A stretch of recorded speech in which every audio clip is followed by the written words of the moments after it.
Very important one. Next point, this is a very important one. People, I'm gonna make this very, very clear.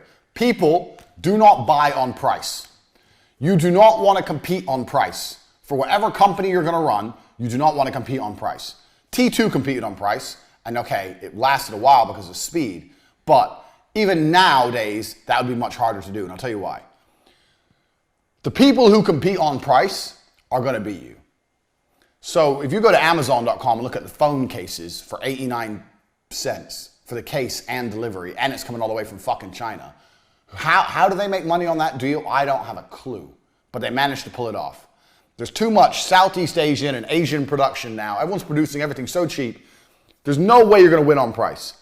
You need to sell on brand. Very important point. I did I can't remember, audio lesson or business mastery lesson, but there's always a moron that's going to do it even cheaper than you. Like maybe you're happy making $10 of profit. There's going to be a moron that's happy getting $9 of profit.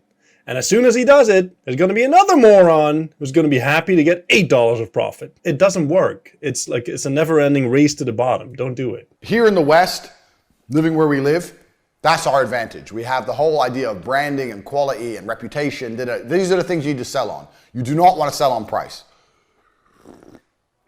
You don't want to price people out the market, but when you're sitting there looking at your prices, you don't want to sit there and go, well, you know, I want to make it really affordable.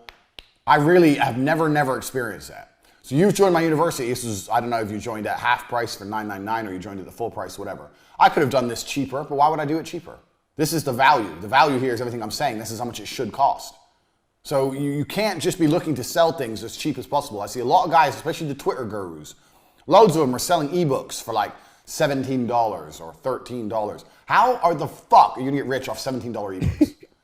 You're not. So if that's the only price people will buy from you at, then that shows your brand has no strength, no reputation. Because if you had genuine strength and reputation, you could sell at a real price. So where your price point lies says a lot about who you are as a person. Do you want to be fucking Lambo? I'll write Lambo down because I like that word. Or do you want to be bullshit? This is where all the ebooks, the little ebooks are. This is where I am. Why can I sell more than them? Why can I sell for a much higher margin, a much higher price? Because I have a reputation and I provide a better quality product. So when you're looking for whatever you're going to do, whatever you're going to launch, when you start putting prices out there, if you put it up high and you're not selling, and you find yourself really reducing the price to try and get sales, that says a lot about who your reputation is. You need to do some reputation management. You need to build your reputation, build your credibility, build on the point that you're an expert in your field. And as you do that, your price will increase. This is true. Like price can either be upward spiral or downward spiral. If you're at the top of the market, or if you have, let's say, decent profit margins, right? You're selling a high ticket item or a higher ticket item compared to your competitors. When I was in real estate, I used to be by far the most expensive agent. And the nice thing about that is you have plenty of margin. You can do all sorts of marketing. You can add all sorts of stuff to your service because the budget is there. So obviously you can do extra stuff. Extra stuff doesn't need to be expensive, but you can do all sorts of cool stuff. The opposite is true as well. Let's say you go down with price. You're a discounter. You try to undercut your competitors.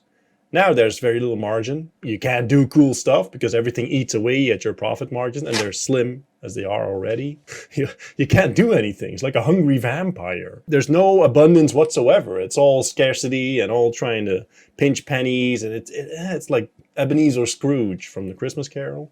That's not a good way to be. You have to be like him at the end. Higher prices. Him at the beginning was the discount version. That's the easiest way to make more money because there's only a certain amount of customers in the world. Let's say there's only 100 incels who are going to buy a book about how to fuck today. There's only 100 of them. That's the only people on Twitter who are going to buy a book about how to fuck today. So the easiest way to make more money is to charge just 100 people more money instead of trying to find more people, especially with Twitter, because if you're selling on Twitter, Twitter following doesn't grow that fast. Your Twitter followers may not be that big. And if even it is, let's say minus 30,000, they don't grow very quickly. You get shadow banned, takes a long time. So you only have a certain amount of potential customers. So you want each one to spend as much money as possible. This is the reality of the game. So if you're selling shit cheap, like a lot of these Twitter guys do, that's because they're cheap and they're lame. They're lame. Never sell on price. Also, you'll have more problems and more complaints from people who buy cheap things than people who buy expensive things. And the reason is because the people who buy expensive things are getting Lambo quality, like you're getting here, all the information I'm giving you. The people who buy the cheap things, they're just buying it because it's so cheap. They don't believe in the person. They're just like, oh, what's the worst I can do? I'm only losing 13 bucks. But then they'll still feel pissed off when they realize it's garbage. So your number one goal, your number one aim in whatever business you do is to constantly be increasing prices. You need to be looking to constantly increase the price. And the way you do that is by constantly building on your reputation. That is how it goes. Even if you have to start off at a lower price, you need to always increase the price. You should never get to a point where you've priced yourself out. People don't buy on price. People buy what they want. If people want something, they're going to buy it. There's a whole bunch of expensive shit that people buy, trust me, because they want it. So you have to make sure that people want your product. Do not be one of those, well, I'm the cheapest on the market, guys, because that never works well. It gives you a bunch of dickhead customers and it stops you making any kind of serious money. It's bullshit. Don't do it. Cheapskates are the worst possible people in the world. The way you would attract them as customers is by lowering your prices and by advertising, look at me, I'm a cheapskate like you. These people are the worst. Like, they'll ask you for refunds. They're going to be a customer service nightmare. Can you imagine, like, for me, right, when I order something and it comes to my home, never in my life have I ever sent something back. I wouldn't know how to do it.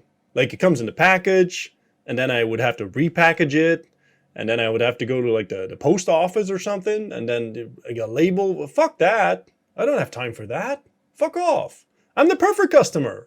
You can send me a turd in a box, and I wouldn't send it back because, you know, I would never buy from you again, obviously, unless I was ordering a turd, but, you know.